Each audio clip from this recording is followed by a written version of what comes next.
Şahsəvən havası istədi. Oxuram, bu məclisin salına, Bazar Daşqıların evlərinin salına, mənim qardaşım, mənim Paşayı salına, belə codasına.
Niye gittin aygama aygama, aman ay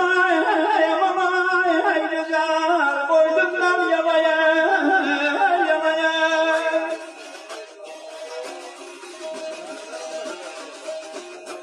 Ben de mesela farkımızda olsun ki ben buldum.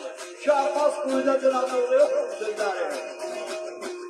Ey gelir göreceğiz şımayanda. Aman ay Allah, aldı devremden dilemay.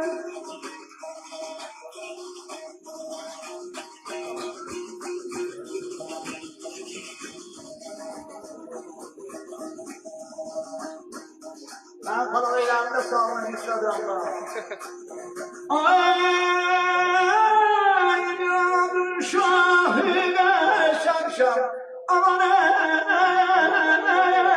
Mevlam, yarın şiryanım yer.